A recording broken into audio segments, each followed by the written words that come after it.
Welcome in, everybody, to Fantasy Pros MLB. This is Leading Off Live, brought to you by PrizePicks. Sign up for PrizePicks today and use that promo code Leading Off when you do. It's me, Joey P. Joe Pizzapia. That, of course, is the Welsh, and it's you, the Peanuts, the Cracker Jacks on a Thursday. And the trade winds, they were blowing, Welsh. Well, just yesterday, I was out there just minding my own business. Next thing you know, all the trade winds start blowing. Players start moving from one team to another team. Things are getting a little crazy in Major League Baseball. And Welsh, I know you love to hear this because you probably never hear it at home. I was waiting. But you were right. You were right. Shohei Ohtani. Wait. Say it again. One more time. Welsh, you were right. Why was the I right? Angels are wrong because they're not trading Shohei Ohtani. And when they fall 2 games short of the wild card, and Shohei Ohtani leaves and they get a draft pick and they've emptied out some stores of other prospects that they already have that are still not really super appealing to me. We'll talk about the prospects that moved. We'll talk about the Giolito trade, all these things. You think that the Angels haven't seen the playoffs in the last 10 years and that's depressing? You ain't seen nothing yet because this was their chance to cash in, get the haul of the century for a player that nobody, I mean, you could have gotten the haul of a century. Now, again, maybe I'm wrong. Maybe the will wasn't out there for teams to really push in to get Ohtani. I find that hard to believe. But Welsh, bask in your own rightness. How does it feel? Yeah, well, I'm just, I never thought they would trade him simply because of them being the organization that traded maybe the greatest player of our generation. I think he's almost an impossible task. I kind of think the Soto stuff last year was really, really tough. And I don't know if the teams that made the most sense were the teams that were offering the stuff that needed to be. You know how we saw all these rumors of like, the Diamondbacks are going to make the trade and the Orioles. Like, I don't think he wanted to go there. I think they wanted to be respectful to that. And I just don't know if the huge trade because I think this trade was going to be held up against Soto's. The problem is Soto had so much more time. This is a pure rental. And if they were going to make the move, it would have needed to be a huge haul, like you said, and it might not just have existed. But at the end of the day, I just don't think they were really entertaining it. Maybe they got some good news about Mike Trout that we don't quite know about, that he'll be back sooner. They get a piece in, it's hilarious too. I'm going to watch because they can't be done. If they're going to do, I will tell you this. More embarrassing will be if this is it. If they're doing this and they stop, that's embarrassing. Well, they Mustakas, wasn't that the big deal? Wasn't that the big move? and Winter Escobar, that was one. But you know what? I feel like they need to go get a bat. I feel like they're trying to buy 2 pieces that'll replace Ohtani next year. So like, well, if we have Giolito and then we get blah, blah, blah, this could actually be the re-signed pieces we have for losing Ohtani. But it's just like Giolito doesn't do it. I'm not shocked about it. Anything can happen with Ohtani. And we just got the answer sooner than we thought. We got it about a week earlier than we thought, so we don't have to worry about it. It kind of changes the market a little bit. And I fully believe that there's got to be another trade or 2 coming for this team, or it just looks it looks sillier than the Moustakas and the Porto stuff. I picture the ending to this Ohtani saga very similar to the end of Dead Poet Society. Old classic movie with Robin Williams. Great movie. If you haven't seen it, run to the streaming services, go watch it. But I think they should let all of the Angels fans, when he does leave for free agency, I think they should let them all into the ballpark, and they should all stand on top of the chairs, and they should say, Ohtani, my Ohtani. Yes. Ohtani, my Ohtani. And then everyone should cry, and maybe get Ethan Hawke in there too. Just let him do it one more time. See if, Robert Sean Leonard's character didn't make it through, so I can't really have him. But, heck, well, why not? Josh Charles, let's get them all. Let's have them all go up there. Ohtani, my Ohtani. And send them off properly. I think so. Let's talk about this Giolito trade because I know it's a rental, but geez, if I'm a White Sox fan, I'm not happy with this haul. So Lucas Giolito and Reynaldo Lopez, they get back Edgar Quero and left-handed pitcher Kai Bush, 29-year-old impending free agent. That's what Giolito was. So it is a rental. So I get that. 3.79 ERA, 1.22 whip, a 131 K to 42 strikeout walk ratio at 121 innings, 21 starts. He's been very good. This gives them a legitimate number 2 with Ohtani. So that is taken care of now. You're right. They still lack bats. Cano is considered one of the better prospects in the system. 965 OPS, 17 homers, 111 games at single A.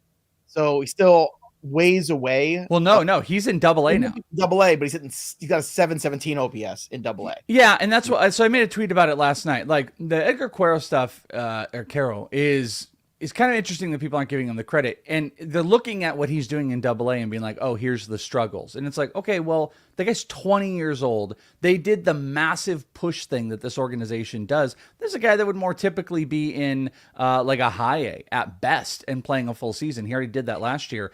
He has more walks than strikeouts this year. He struggled statistically, but he just was in the futures game. So 3 homers, like under 250 batting average, doesn't look good, but he's got like almost a 390 OBP. Like I said, more walks than strikeouts, has incredible plate presence, and that organization doesn't have a like stud rookie prospect catcher. So in my eyes, there was a rumor that went out, the Diamondbacks were really interested in Giolito, and the White Sox wanted Brandon Pfaadt. But the thing also came out saying they might be willing to move off of that. So I don't think a Brandon Pfaadt was out there. I don't think there was anything remotely close. Hold on, but I don't think there's anything close. I mean, how often if you're the Diamondbacks are you in it? And they're in it. They're in it, Welsh. They're in it. I say you go and you make that move. Strahm made a really good move. What if you got Liam Hendricks, and you could? I mean, I wouldn't have like that a deal you'd make. I wouldn't have cried about it. I wouldn't have cried about it or anything. But like Brandon Pfaadt, Brett Strahm moving him over to the first base side of the rubber, really helped. It really helped in that early start. But my point is like, I don't think there was anything else out there that they could have got like this. Kai Busch looks like he's a potential rotational piece in the future. Left-hander, he's in Double A, he's closer to the majors, got a good slider, fastball, been injured a bunch and had poor results this year.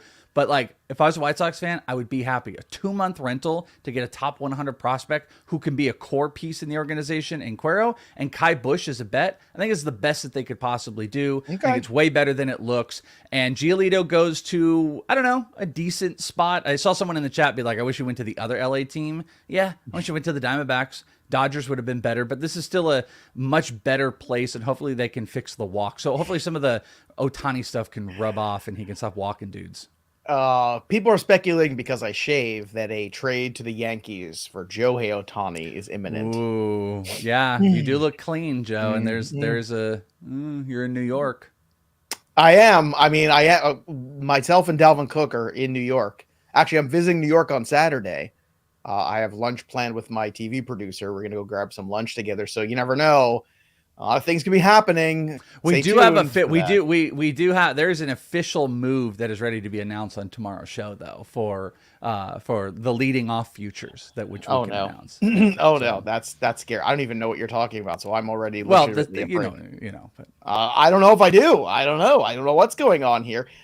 Speaking of underwhelming things, Ahmed Rosario and his 675 OPS are going to go from the Guardians to the Dodgers. They continue to add these middle infielders / guys that can kind of play everywhere, which makes sense. I mean, if you're the Dodgers, you want flexibility in the lineup. You've got some age on that team. I think you want to make sure that you're covering your bases, guys who can play multiple positions. In the playoffs, that's going to be certainly helpful too. So Rosario, despite all of his shortcomings this year, he moves over. They just acquired Kiki Hernandez the day before, or reacquired him, I should say. They got back Noah Syndergaard, and finally, this has happened. My cousin has one of the best fantasy baseball names ever for her team. It's the Syndergaardians of the Galaxy.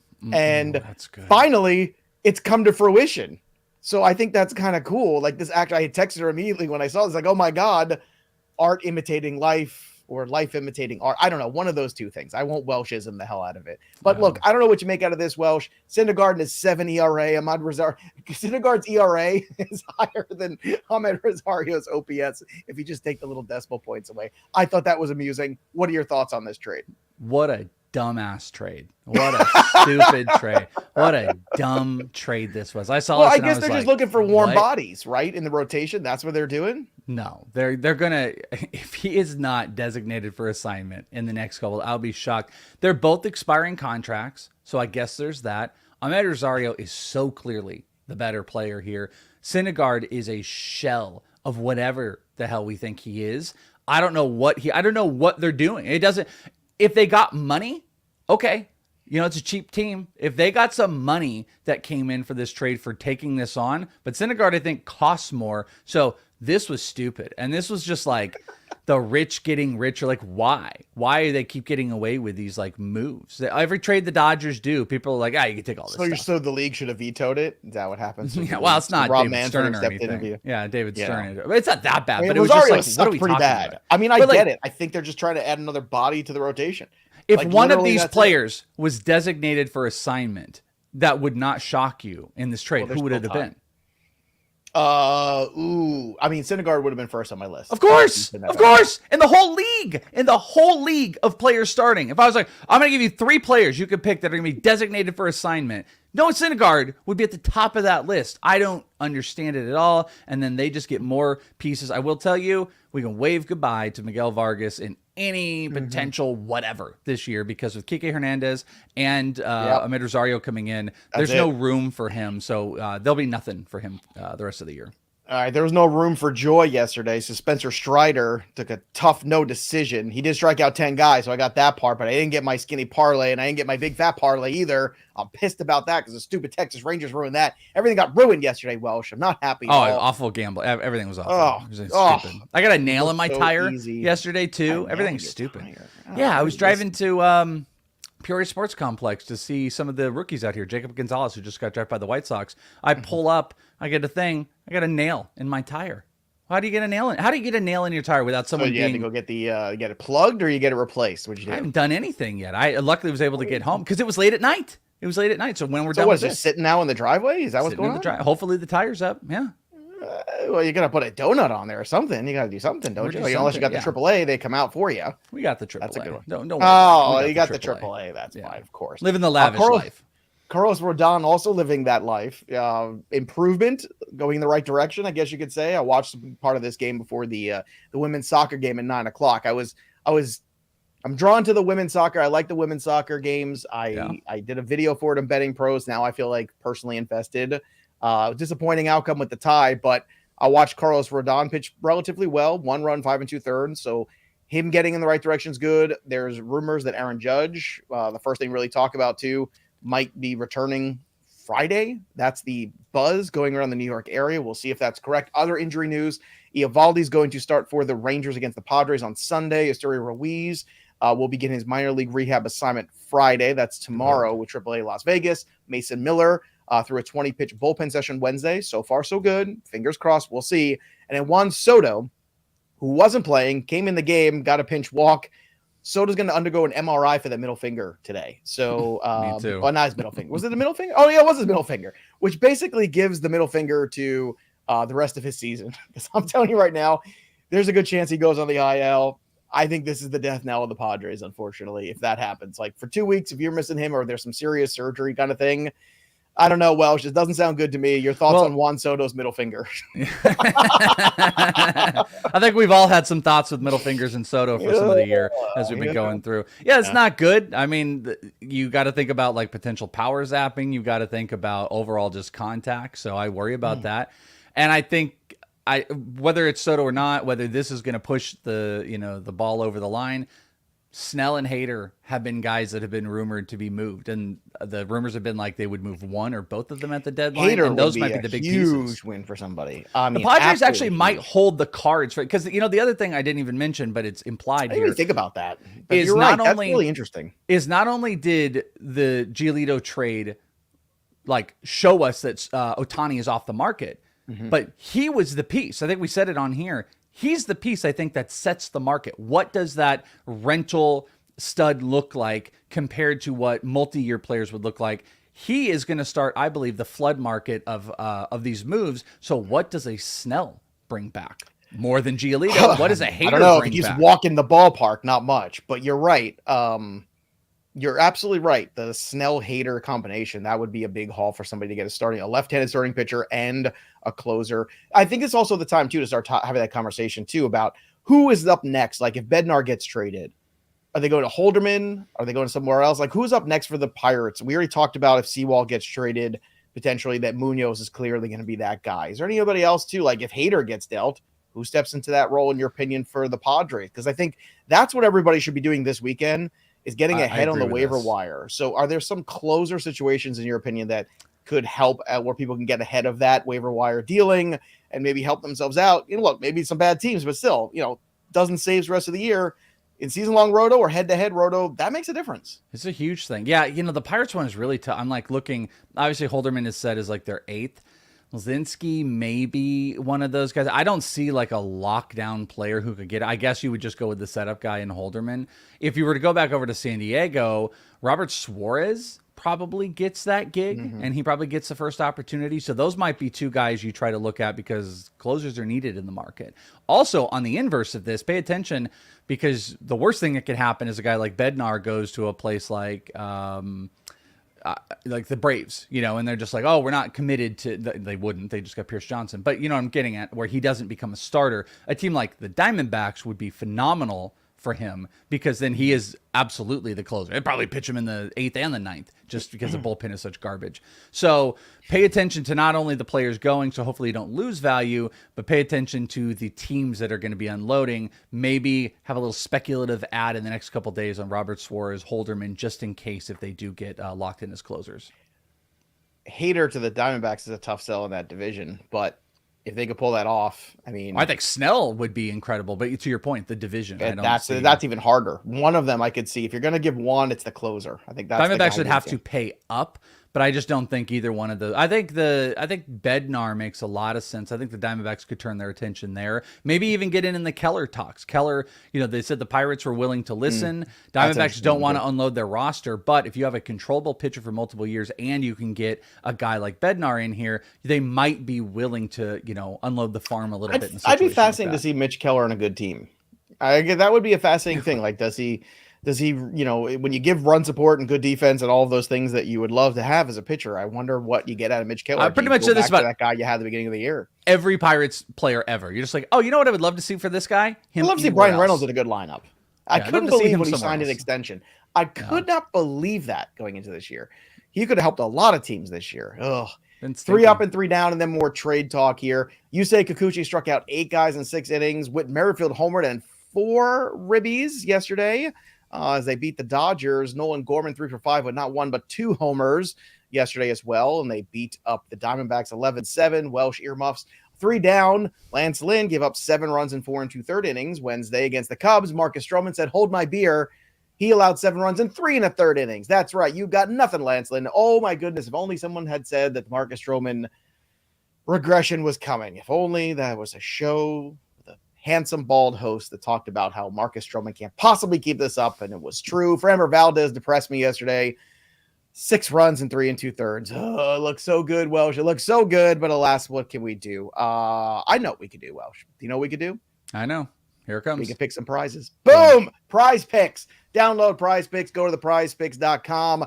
Sign up today with that promo code leading off. One word, leading off. Very easy. All caps. I want you to scream it to the hilltops. You get a 100% deposit match up to $100 when you do. And PrizePicks is for all the sports. You can do baseball ones. You can do football ones. You want to do the soccer ones like I want. Anything. You name it. They got it. It's fantastic. I started to get a little Mad Dog Russo there. I got very excited. Did you see the clip of Joey Votto? It's amazing. I caught that this morning. I didn't see it yesterday. I caught it. You know what's so funny about that Joey clip Votto's too? great. I was laughing. I was thinking about. It's so funny you brought this up. Is like everybody's like, oh, Joey Votto is my favorite player. Joey Votto for president and stuff. And it was like, you want to know why too? It's because it's not just because like he's super clever and stuff. He just like loves the game. There are so many jaded ass athletes that are like, how did you feel about this? Well, just trying to be here for the team. They say the same bull crap all the time. We never hear personality. Guys don't want to be there, entitled on their, their golden palace and everything. And you couldn't talk to them, can't look at them. And Joey Votto is just a dude that not only is he hilarious and funny, he just like loves life. He loves playing with the game. He loves messing around. It's just, it's so much different that we see. I love the guy. I've been around him multiple times out here. Every time he's always a fun personality. That's it stuff. I wish there was more of that. I wish guys were more comfortable in their own skin in baseball and not worried they're going to screw up a contract or screw up this or say the wrong thing. Joey Votto's hilarious. Love the guy. And the stuff he did with Russo yesterday, he just seems, like you said, he's enjoying himself, and he knows that like the end is nigh. So this is it. Like, the Reds are relevant. What more could you ask for? Be nice for Joey Votto to be in the playoffs. I can't remember the last time that happened. Can you? And then you were talking like a week ago about like him getting cut. Like we're all like, oh my God, we love Joey Votto. Then it's I like love Joey Votto. designate. He's not. I'm saying he shouldn't play every day. I'm saying he should be like a player coach. I think he's done. I'm happy for him. But this is a business show. This is a fantasy show, and Joey Votto's not fantasy relevant. I'm sorry. He is relevant in real life. He is an amazing human being, a great ball player. I had this argument with, oh my God, Ariel Cohn and I had a biggest argument once. A knockdown, drag out, rock'em sock'em robot argument about Joey Votto being a Hall of Famer. And I was a hard no. Hard no. Like Joey Votto, to me, I never think of Joey Votto as one of the great players ever. I think Joey Votto is a really good player, and he had some good seasons, speckled in with some not so good seasons, and no postseason appearances. And we can blame that on him all we want or not. I don't know. He's in the Hall of Fame of humans, but I don't know in terms of, Hall of Famer. Like I know Fred McGriff is in the Hall of Fame. If you told me, would you rather have Fred McGriff or Joey Votto? I have no hesitation. I'm taking Fred McGriff. Fred McGriff was one of the great power hitters ever, period. 3,100 for like a decade, and like nobody cared forever. I think Paul Konerko's got better stats or snacks. He's got better both things. You go to Paul Konerko's house, he's got pretzels, he's got potato chips, he's got the Takis, he's got everything. I think Paul Konerko has better Hall of Fame credentials than Joey Votto. Not as good of a defender. Love the Takis. I love the Konerkos. Konerko lives here. We could go find him. Go ahead. Peanuts and Cracker Jacks in the chat. Joey Votto, Hall of Famer, yes or no? I want to hear from you. I'm not that big on this type of stuff. Like I think I know the you Hall hate of it, so I'm asking the Peanuts instead. It's not that I hate it. It's just I think all Hall of Fames are watered down. And they have like a mission, it's to get players in every year. And I think we start to get like, I mean, I don't want to say name. There's a name on top of my head I'm not going to say because I'm not going to get people yelling at me. But like, I just think I'm like, was that guy a Hall of Famer? Derek Jeter, that's wrong. No, not at all. It's a recent one, but it's just like you get these guys where it's like, okay, they were good, but were they a Hall of Famer? I just think it's all kind of watered down. Who was it? Oh, come on! I don't want to. Come on, no, you got to tell us. I'm not looking at the stats. I'm not looking at the stats or anything like that. But because I need to be like locked into the stats. Everybody says no, but then somebody like Lee will say, well, if this guy's a Hall of Famer, that guy's a Hall of Famer. That's the worst logic. Don't start using that. That's how you get everything watered down, like the Welsh is saying. Yeah, it is pretty watered down. So it's just like, I don't know, Joey Votto's been a pretty great player in our time, one of the better OBP guys. And he's a bazillionaire, too. He made so much money playing and not playing baseball. Let's get the PrizePicks. Pick a prize, Welsh. Why not? Okay, so here's the deal. You podcast listeners, you're going to be kind of screwed today. I did give an extra option in here just in case because the games are weird. There's like a game like right as this episode is going to end. It's going to be before the podcast is posted. Stuff is early, so blah, blah, blah. So sorry to you guys. So I gave 4 here. I've got Ohtani strikeout 7.5. I love that play today. All on it. So he's staying with the Angels. Hey, I'm happy. Strike. So Ohtani 7.5 he over. goes out there and has a blister and gets hurt today. Oh my God. I can't. I don't even want to show up tomorrow if that's that. I don't want to be. You're going to save that clip. If Ohtani gets hurt, it is on you. It is on you if Ohtani gets hurt. So just on me? Yeah. Ooh, someone in the chat. My fault. I'm just telling you, it's your fault. Someone in the chat just talked about the player that I was dicey about the Hall of Fame with. Francisco Alvarez hit run RBI 1.5. I'll take it. Luis Robert hit run RBI 1.5. I'll take it. And then I'll do a combo of Pete Alonso and Lane Thomas hit run RBI 3.5. So those are 4 pieces that I dig if I were trying to put one together. Pending when you're listening to this. What do you got? All right. I feel so guilty now. I got Ohtani and Lorenzen combined Ks 12.5 over. I got Tanner Bybee and Dylan Cease 11.5 over, and Ohtani on his own 7.5 over, which means I've pretty much jinxed him. For betting today, Kodai Senga 5.5 strikeouts over. Just do it. Let's go. They're playing the Nats again. Here we go again. We'll try to do this to get the Mets and Senga and the over. Please, let's get back on track with that one. Jose Ramirez, 2.5 RBI. You're getting plus 140 on that bad boy today against the White Sox. And whenever teams are trading players, that's when teams completely just shutter the doors. So now's the time, not that you needed to, but like you saw Lance Lynn's outing yesterday, this is the time to start picking on the White Sox. That time starts now. Guys are getting jettisoned. The locker room's going to be miserable. I'm looking for Jose Ramirez. You could probably invest more in him too. Welsh, what do you have on the betting side? Yeah, man. I'm on a little cold streak right now, so I'm trying to break it. Yesterday really hit me. Not that much of a cold streak. The other day I had like a million bets, and the one just screwed multiple things. Yesterday was bad. So today, a little bit easier. I'm going to go with a strikeout combo. Ohtani and Kodai Senga. Boom. 7.5, 5.5. The Senga one's really juiced, so I don't want to play that. Like, it's like minus 170 at 5.5. Give me those two together, and that's why the podcast listeners are going to get screwed, because Ohtani's going here in like 10 minutes as we're going. I love that one, and I will go with the Chicago Cubs money line at 115, and I think that might also be the first 5 one. If I could take the first 5, I'd really like that with Justin Steele going, but I'm going to back Justin Steele today, so that is my play. Those are all that I got right now. That's all you got. You know what else we got for you too? We got So Rare MLB. It's free, it's fantasy, it's fun. It's fantasypros.com/collect. Sign up, try it, join the league. fantasypros.com/leadingoffleague. Give So Rare a try. Welsh, there's no DFS today, so I got one more question for you about trades. Eduardo Rodriguez, where does he land when all is said and done? I say Houston. Where say you? I think that's the biggest possibility. There's a rumor out there. I saw it yesterday, a rumor of like Lance Lynn with the Rays, which doesn't seem like a right fit, but maybe that would be something. I just gave you that John C. Riley, and he's like, yeah, I'll give you that one. That's a good, that's a good fit. So like, let's assume maybe that were to happen. I think Eduardo Sabo is definitely on that. Texas Rangers are a possibility. I think the Astros got to be kind of near the forefront. And I think the Arizona Diamondbacks got to be in this. I mean, those 3 teams I just laid out, they should be the most aggressive, I think, on that pitching market right now. So who are the guys that are available? Lance Lynn, you've got Eduardo, and then I'm kind of drawing a blank on the Jordan other Montgomery guys. is going to be out there. Jordan Montgomery, there you go. There's another one. That's the guy that Jordan Montgomery is like the low key, the one I want. Eduardo Rodriguez is still, the one, but the 1A for me that's like still floating out there now that Giolito's off the market. I think that Montgomery can help you. You know what? Because he's pitched in New York. He's pitched for the Cardinals. Like, he's pitched for teams that, in meaningful games, and that matters. My only thing with Eduardo Rodriguez is that that's my concern with him. He hasn't really, again, I almost went full mad dog. The only problem with Eduardo Rodriguez, Welsh, and I don't know what are you going to get from him in a big game. I can't tell. Never pitched a game in his life with the Red Sox. Never happened. Didn't happen at all. Your face is the best part of watching your mouth and face as you have do to that make the face if you're going to do it, because it's the whole thing.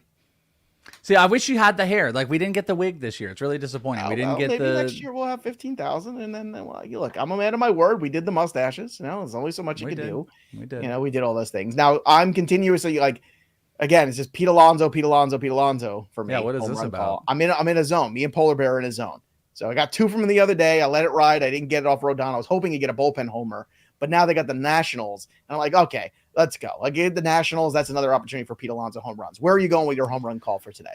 All right, I'm going to give a backup because this is a catcher, and if he doesn't go, I'm going with Francisco Alvarez. I'm going to stay in that team, Big Bomb Alvarez. If he doesn't go today, I'm just putting it out there, Goldie is going to be my backup. So Francisco is the guy no matter what, except if Goldie is in there. Look at Razor Ramon with the lead, Razor 38 homers. Say goodnight to the bad guy. 38 home runs. Blue Harvester at 37. Tater's got 37. So Harvester's now tied for second. Look at Harvester. Wow. Hoffman at 33. Randy at 32. Randy. Look at Wonky Penguin up there at 29. You give a little love to the Penguin? Yeah, Wonky. Yeah. Kelly's trying to get that helmet. Kelly might get it. Kelly's within 9. Just got to get on a good streak. I'll say this. If we won the helmet, nobody would be happy. If Wonky won the helmet, I feel like people would be happy. Yeah, I think so. Yeah, I think she's respected. Yeah, and I'll send Wonky a good amount of money so the helmet just comes back to me anyways. So yeah, but we're neither. We're neither respected nor loved. I don't know why people are here some days. I really don't. Yeah, well, appreciate that you are. But I love all of you. I love you all. It's a great time. This Ohtani business, Welsh, we just watched Back to the Future the other day. My kids had seen it a long time ago. They didn't. Can't imagine really that holds remember up it. Well. It's honestly, it's okay. It's fun. It's funny. It's funny. Yes, his mom is trying to sleep with him. Okay, fine. Like, once you get over that part, it's fine. Dad, I don't understand this part. But I'm thinking about the sports almanac, and I keep thinking about Ohtani, and I keep thinking about the future, and I keep thinking about this moment where the Angels said, and I don't want to mince words about this because I like good stories. I like the underdog. The idea of Trout coming back and the Angels loading up and getting into playoffs and Ohtani being in the playoffs for Major League Baseball will be the best thing for Major League Baseball. I'm not sold that they're going to do it. And I'm just not sold there's enough time for them to do it. And I'm just not sold that in the end, they're not going to regret this. So I guess we'll have to see. what's going to happen next. And you'll have to tune in tomorrow for what's going to happen next year. That'll do it for us. But the story of the game goes on for the Welsh. I'm Joey P. We'll see you next time, kids. Ohtani, my Ohtani. Oh, my.